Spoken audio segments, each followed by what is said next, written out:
ராமநாதபுரம் மாவட்டம் கீழக்கரையில் பிரேமலதா விஜயகாந்த் பரப்புரை மேற்கொண்டுள்ளார்.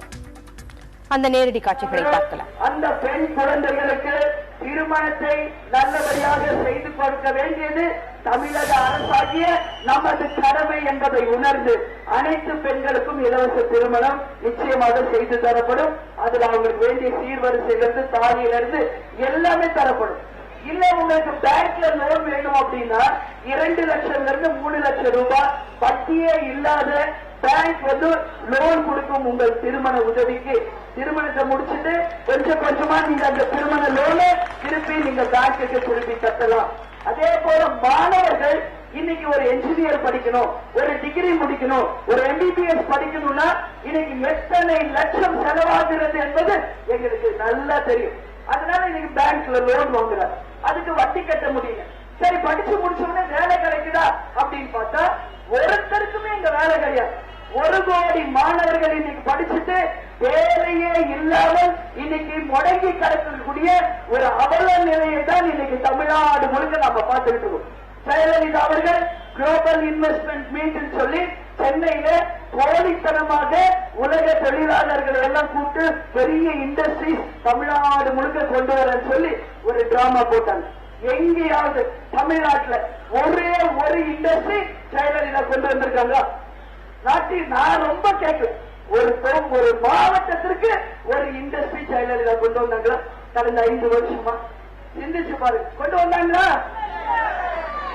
திமுக ஆட்சி 5 வாட்டி ஆட்சி கொடுத்திருக்கீங்க கலைஞர் அவர்களுக்கு. நீங்க 1 வாட்டி இல்ல, 2 வாட்டி இல்ல, 5 முறை அவரை நீங்கள் முதல்வர் ஆட்சி இருக்கீங்க. ராமநாதபுரத்தில் ஏதாவது ஒரு தொழிற்சாலை அவர் கொண்டு வந்தாரா? ஜெயலலிதா அவர்களுக்கு 3 முறை சிஎம் ஆக்க கொடுத்திருக்கு. ஏதாவது ஒரு முன்னேற்றம் நாம தமிழ்நாட்டில் பார்த்தோமா? எதுவுமே கிடையாது, எந்த முன்னேற்றமும் இல்ல. எல்லாருக்கும் குடிக்க தண்ணி இருக்காங்க. நான் கேட்கறது உங்ககிட்ட தான், என்ன நீங்க தான் எனக்கு பதில் சொல்லணும். குடிக்க எல்லாருக்கும் தண்ணி இருக்கா? எல்லாருக்கும் வேலை வாய்ப்பு இருக்கா? முதியோர் பென்ஷன் எல்லாருக்கும் வந்து சேருதா? விவசாயத்திற்கு மும்முனை கரண்ட் கிடைக்குதா? ரேஷன் பொருட்கள் தரமானதா கிடைக்குதா? மிக்சி ஃபேன் கிரைண்டர் இன்னைக்கு வரைக்கும் ஓடுதா? எல்லாம் காய்கறியில தான் இருக்கு இல்லையா? தெருவுக்கு 10 டாஸ்மாக் இருக்கா? சவுண்ட் பயங்கர பலமா இருக்கு. ஏன் இதை நான் கேட்கிறேன்னா, இது ஒண்ணுதான் ஜெயலலிதாவும் கலைஞர் அவர்களும் செய்த ஒரே சாதனை தமிழ்நாட்டில். வேற எந்த சாதனையுமே தமிழ்நாட்டில் செய்யவே இல்லை. அவர்கள் ஜெயலலிதா அவர்கள் கடந்த 5 வருஷம் ஆட்சி பண்ணிட்டு ஒரு நாள் கூட சட்டசபையில வாய் திறந்து மதுவிலக்கு, எத்தனை லட்சம் ஜனம் இன்னைக்கு மதுவிலக்கு வேண்டும், எங்களுக்கு டாஸ்மாக் வேண்டாம் என்று தமிழ்நாடு முழுக்க இன்னைக்கு போராட்டம் பண்ண சசி பெருமாள் என்பவர் யார்? கொஞ்சம் நம்ம திங்க் பண்ணுவோம். யாருக்காக அவர் தவறு மேல ஏறி உயிர் விட்டாரு? அதனால அவருக்கு என்ன லாபம்? தொடர்ந்து ஒரு போராளியாக போராடின மதுக்கடைகளை அகற்றணும் சொல்லி இன்னைக்கு அவருக்கு கிடைச்சது பலன் என்ன? ஒண்ணுல மேலே ஏறி தூக்கு மாட்டி செத்துட்டாருன்னா அதோட முடிச்சுட்டாங்க. ஆனா அவர் இறந்ததுக்கு பிறகு தமிழ்நாடு முழுக்க ஒரு பெரிய போராட்டம் எல்லா பகுதியிலும் வெடிச்சு.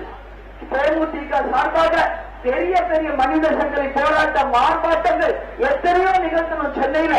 ஆனா போலீஸ வெடிச்சு அடிச்சு விரட்டினாங்களே ஒழிய ஜெயலலிதா அவர்கள் அதற்கான சால்வேஷன் ஒரு வார்த்தை கூட பேசவே இல்லை.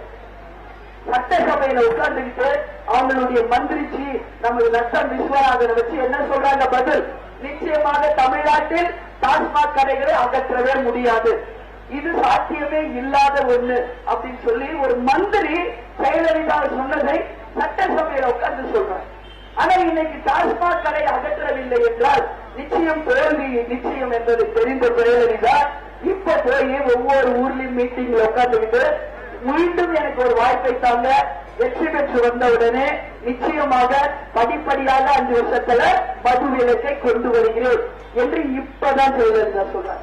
5 வருஷம் உங்க கையில ஆட்சி இருந்தது, ஒரு நாளாவது சட்டசபையில இந்த வார்த்தையை நீங்க சொல்லியிருந்தா மக்கள் நம்பி இருப்பாங்களே? ஏன் அன்னைக்கு சொல்லல? நீங்க இன்னைக்கு உங்களுக்கு ஓட்டு வேணும் அப்படின்னு சொன்னவங்க இன்னைக்கு மக்களை ஏமாற்ற மீண்டும் சினிமா டைலாக் பேசுற போல இன்னைக்கு ஜெயலலிதா அவர்கள் போய் பேசிட்டு இருக்காங்க. ஏன் 5 வருஷம் செய்யாதவங்க இனிமே வந்து என்ன செய்ய போறீங்க? சென்னையில நீங்க எல்லாரும் தயவு செஞ்சு வரும்போது மதுபான ஆலைகளை இன்னைக்கு சென்னையை சுத்தி இருக்கிற இடத்தை நீங்க போய் பாருங்க. யாருடைய மதுபான ஆலைகள் தெரியுமா அங்க இருக்கு? எல்லாமே திமுகவுக்கும் அவங்க குடும்பத்தையும் அவங்க கட்சியை சார்ந்தவங்களுடைய மதுபான